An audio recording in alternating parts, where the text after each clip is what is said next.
Hey, it's a good-looking crowd. That's what I'm always excited about. So thanks for having me, and I know I'm eventually going to fall off this platform, so forgive me if I stumble off of it.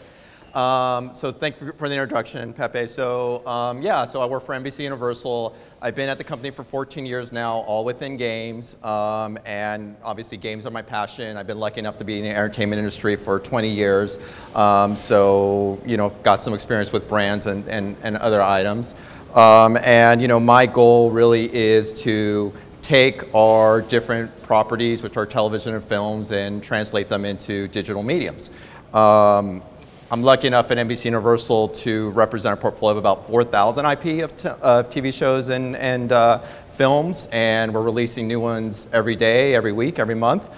So it just never ends. Obviously, not all of them make sense for games, but for the ones that do, we try to leverage those and bring them to market. So, just a little overview of kind of my business and what I do. So I do only revenue-generating initiatives. Everything I do, has to generate money for the company and our partners.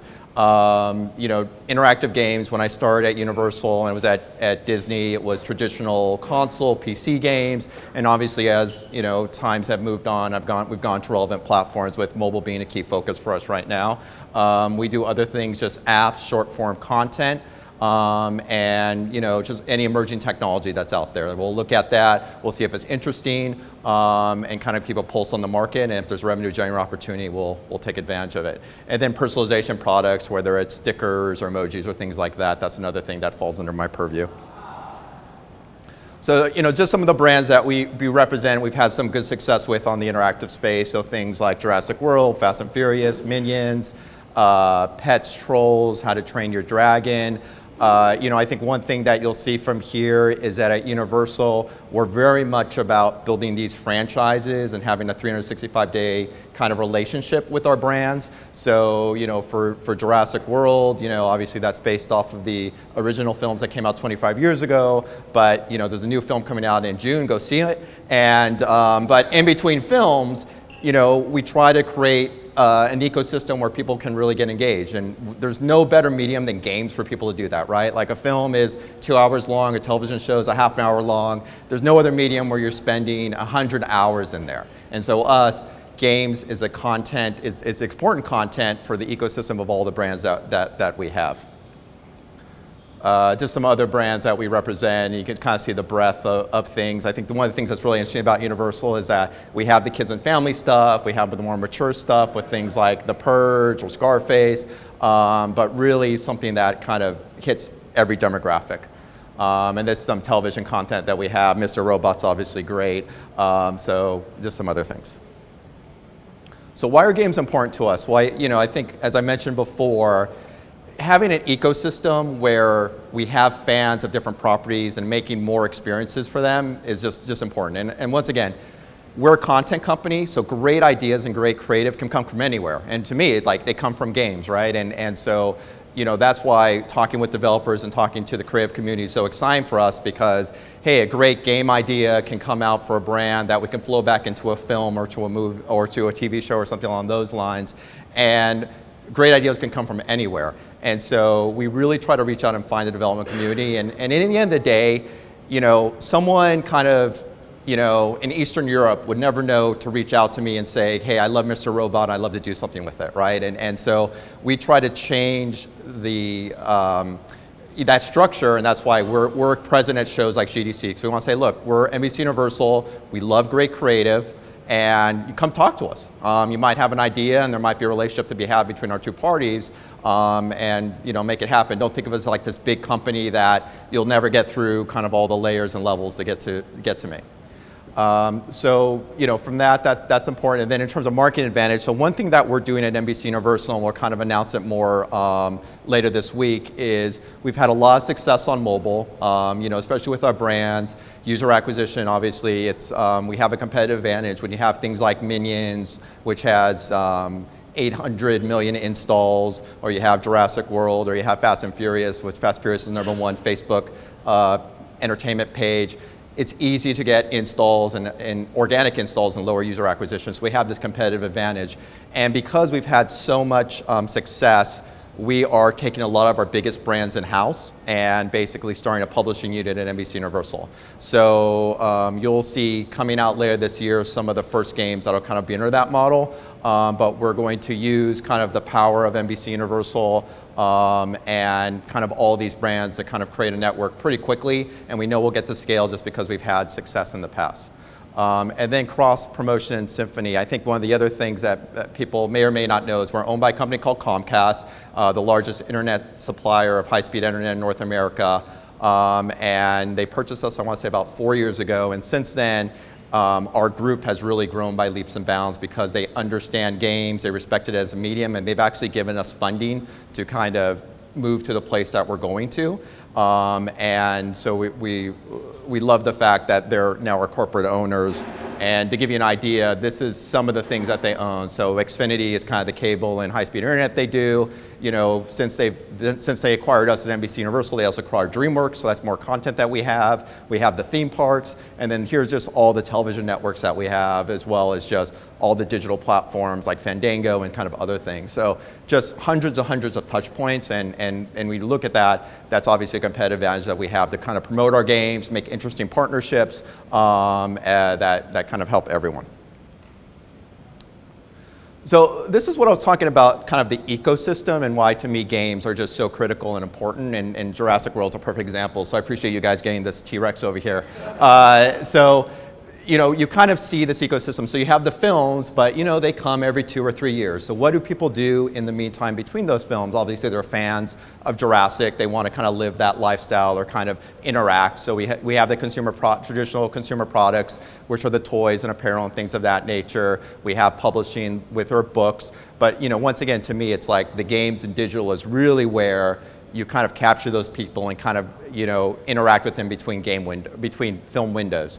You know, additionally, obviously, because we do games as a live service, you know, we can do updates and things of that nature, which really kind of keep people engaged. And then, you know, I always bring it up, when you look at the amount of people that are playing mobile games, it's like, it really is more than most TV shows get. You know, it's like that's a captive audience that you have. And so, you know, the nice thing is, as for Universal as a company, they're kind of seeing that value that's being brought by the games. You know, other things that we do as Universal, we have live events, so we'll actually have a traveling like museum tour that's going from city to city where you'll interact with dinosaurs, theme parks, and then just additional content, right? So, you know, we have kind of these Lego shorts that we made, and look, that can come from games as well, like where we're, you know, the interesting thing is we did a Lego Jurassic World game with the last film. You know, the success of those and people just watching kind of the cutscenes kind of led to us doing kind of this additional theatrical content or non-theatrical content of new Lego shorts, and I can see that from a game as well. We have the game of quality and things are interesting, like, hey, there could be short form content and stuff like that was coming from our partner and our developer there.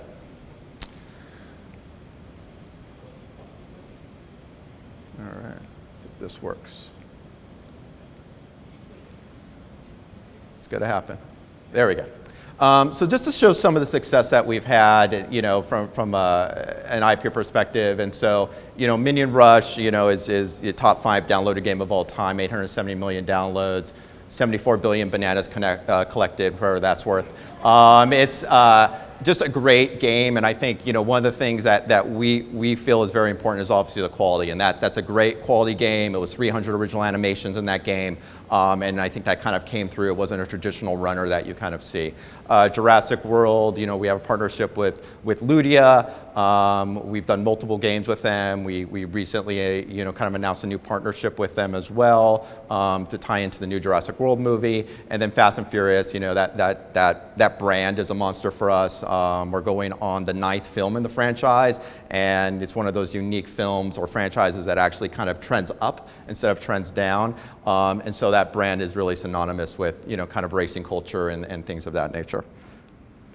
So partner traits. So what's important to us in a partner in general? So I think first it's really the creativity, right? Like we want someone who, you know, is kind of thinking out of the box, is doing, you know, interesting things. You don't have to reinvent the wheel, but maybe doing interesting innovation and how we're taking things to the next level. But really the most important thing is the passion. You know, when we, you know, we've traditionally been a licensing model, which kind of means like you work with a publisher, you give them their IP, they get a developer, and then the product comes to market.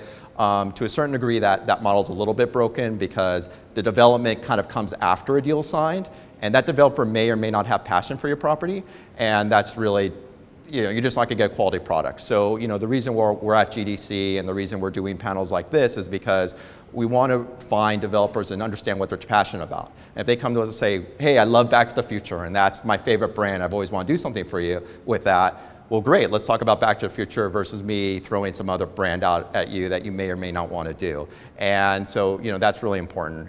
Innovation, as well, as I mentioned before, is kind of taking it to the next level. Why is this different than another type of genre game that's out there? So we're not just making a label slap and kind of throwing that type of game out there.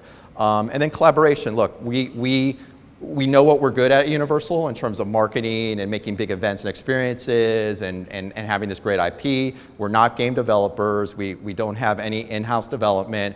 To us, that's the talent, right? Like those, the developers are the ones kind of spending 80 hours a week doing this game. And for us, it's like, hey, how can we help support that? How can I make sure that you're getting the assets that you need from production, you're getting Maya files, you're talking to writers, you're getting everything you need to make a game that you can make, right? Like if you're doing a game that's based off an upcoming movie, you need to read the script, you need to go talk to people working on the movie to kind of make a game that's authentic.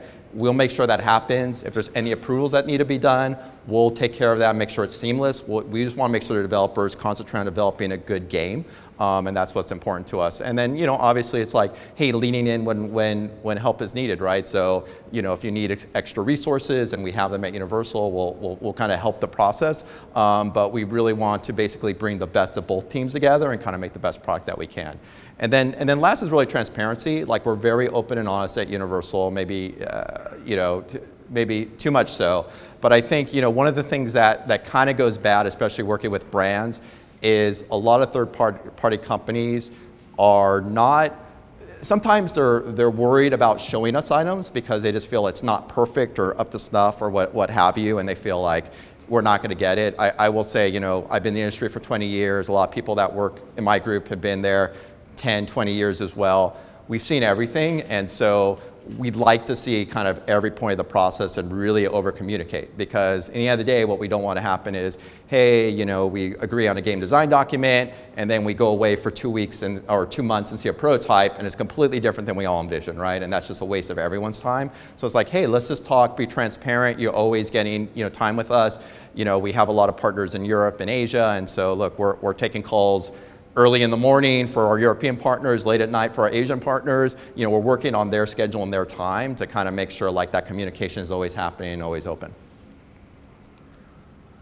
And then business models. So like I said, we've traditionally been a licensing model, but we've changed that. And once again, it's because goals, under traditionally licensing models aren't always aligned. So if you guys know what licensing is, it's, a studio would go to a publisher, and publisher X would pay a certain amount of money to get rights to a license. They find a developer, they take the game to market, and then we get a royalty share off of that.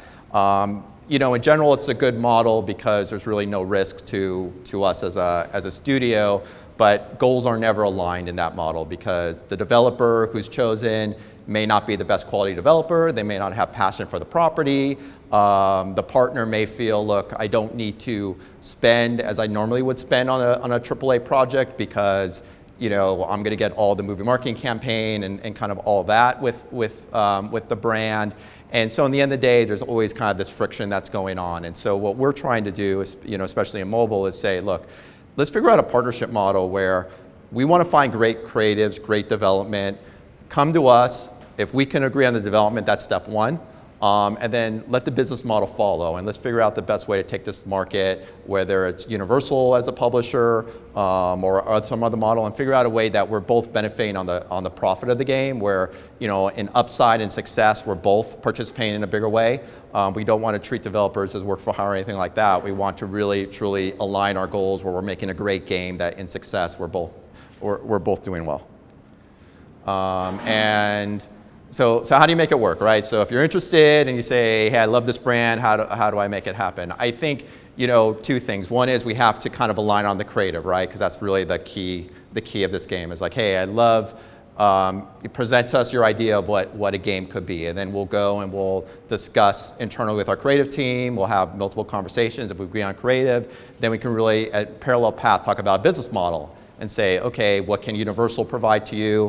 What can you provide from a development perspective? You know, how would the rev share work, and how can we be equitable on both sides?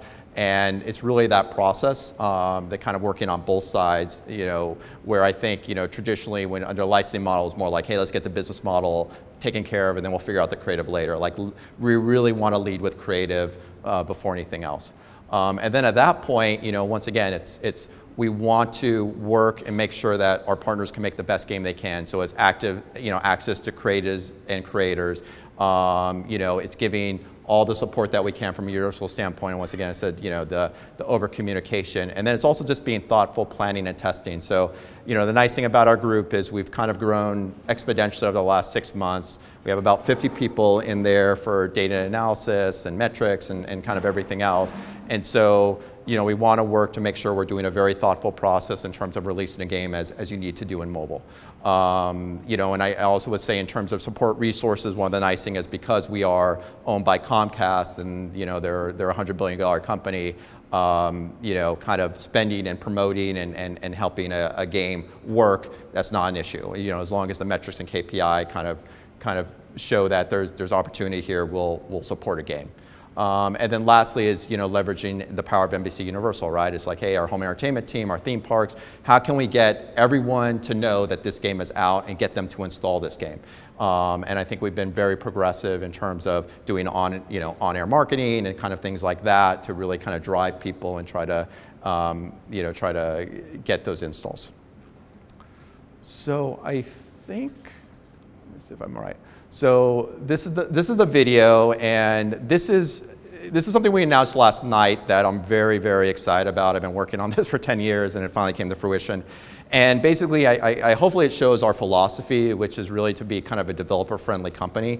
It is targeted to PC, but I think it gives you an example of how we just want to find great creatives in the gaming space. So let's hit that.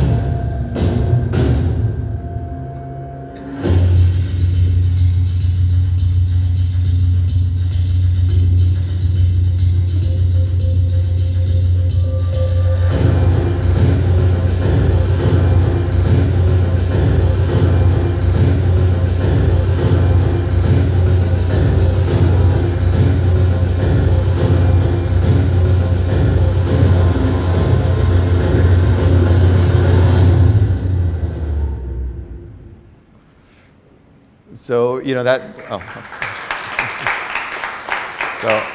so, you know, once again, that goes to our philosophy. Like, once again, you know, a developer around the other side of the world would never know how to reach out to me. And like, this gives someone a forum and opportunity to say, I have a great idea for one of these brands. And look, like, you know, Back to the Future, Jaws, those are Steven Spielberg brands, right? So we hold them as, you know, in very high esteem. And to say, give us your ideas, and if we like them, hey, there's obviously prize money for you doing, but there's also other opportunities to work with us. And so we're trying to kind of create that direct relationship with developers. It's like, hey, we're kind of open for business. Great creative can come from anywhere, and we love to work with you. So, and I think that's it. Thank you so much.